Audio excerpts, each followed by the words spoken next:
యేసుక్రీస్తు యొక్క ప్రశస్త నామంలో మీ అందరికీ నా యొక్క ప్రత్యేకమైన వందనాలండి. దేవుడు ఎంతో ప్రేమమయుడై ఉన్నాడు. ఆయనకు మన పట్ల ఎంత గొప్ప ప్రణాళిక, చాలా గొప్ప ప్రణాళిక కలిగి ఉన్నాడు. అయితే కీర్తనకారుడైనటువంటి దావీదు మహారాజు ఏమని సెలవిచ్చుచున్నాడంటే, ఒకసారి 139వ కీర్తన 17-18 వచనాలు చదవగా విందాం. దేవా, నీ తలంపులు నాకు ఎంతో ప్రియమైనవి, వాటి మొత్తం ఎంత గొప్పది, వాటిని లెక్కించదని అనుకుంటున్నా,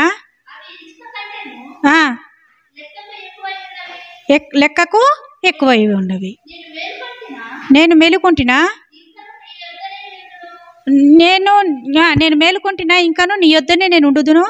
చూసారండి దావీదు మహారాజు ఏమంటున్నాడో, మన పట్ల దేవుని అంటే దేవుని తలంపులు అవి ఎంతో ప్రియమైనవి.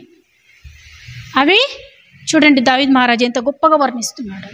ఇక్కడ దావీదు మహారాజు ఏమంటున్నాడు అంటే, వాటిని లెక్కించాలని అనుకుంటేనట ఆయన దావీదు పట్ల చేసినటువంటి కార్యాలు లెక్కించాలనుకుంటే అవేట ఇసుక రేణువుల కంటే ఎక్కువై ఉన్నాయంట. అవి లెక్కకు రానివట.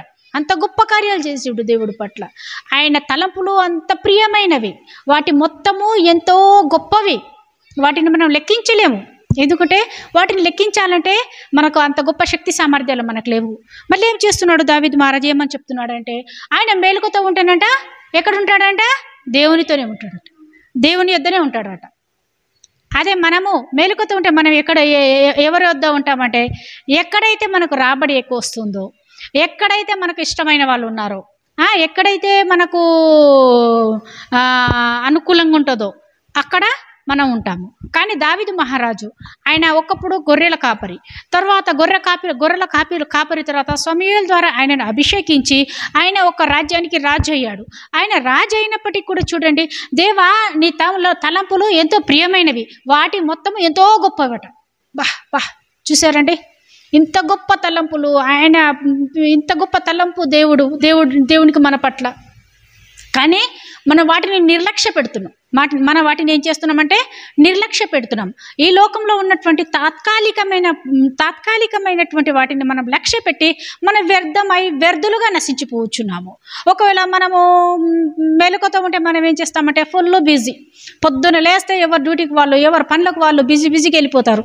కానీ ఎవరైనా దేవునితో గడిపిన వారు ఉన్నారా? ఒకవేళ దేవునితో గడిపిన వారు ఉంటే నిజంగా మీ జీవితంలో దేవుని యొక్క ప్రణాళిక, దేవుని యొక్క చిత్తము, దేవుని యొక్క ఆశీర్వాదము బహు గొప్పదై ఉంటుంది. ఒకవేళ మనము పొద్దున్నే వేకువజామునే లేచి ఒకవేళ నిద్ర టైంలో నిద్రపోతాం.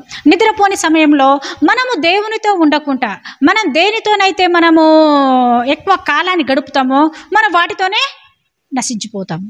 అదే నువ్వు మేలుకొతో ఉన్నప్పుడు, నిద్రలో ఉన్నప్పుడు నువ్వు దేవుని స్తుతించు, దేవునితోనే ఉండు. దావీదు మహారాజుని దీవించినటువంటి దేవుడు, దావీదు మహారాజు పట్ల కలిగినటువంటి తలంపులు అవి లెక్కకు అందనంత తలంపులు, ఆయన ఆశీర్వాదము మనకు లభిస్తుంది. నువ్వు ఎప్పుడైతే దేవుని పట్ల వినయ విధేయతలు కలిగి, ఆయన ఏదో భయము భక్తి కలిగి, ఆయన యొక్క ప్రణాళిక చొప్పున, ఆయన యొక్క వాక్యము చొప్పున నువ్వు ఎప్పుడైతే నడుచుకుంటావో, దేవుడు దావీదు మహారాజును దీవించినట్లుగా మనలను కూడా దీవిస్తాడు, మన కుటుంబాలను కూడా దీవిస్తాడు, మన పిల్లల తరతరాల వారిని కూడా దేవుడు దీవిస్తాడు. ఆ దేవుడు ఎప్పుడు దీవిస్తాడంటే, మనము దావీదు మహారాజు వలె ఎల్లప్పుడూ దేవునితో అంటుకట్టుకొని ఎలా అయితే ఉన్నాడో మనము కూడా అదే రకంగా ఎప్పుడు దేవుని స్తుతించుకుంటూ, ఎప్పుడు దేవునితో నడుచుకుంటూ, ఎప్పుడు దేవునితో మాట్లాడుకుంటూ. అంటే దేవుడు మాట్లాడడం అంటే మనతో వచ్చి డైరెక్ట్ మాట్లాడతాడా? లేదు. నీ యొక్క విశ్వాసమును బట్టి, నీ యొక్క క్రియలను బట్టి దేవుడు స్వయంగా మాట్లాడతాడు.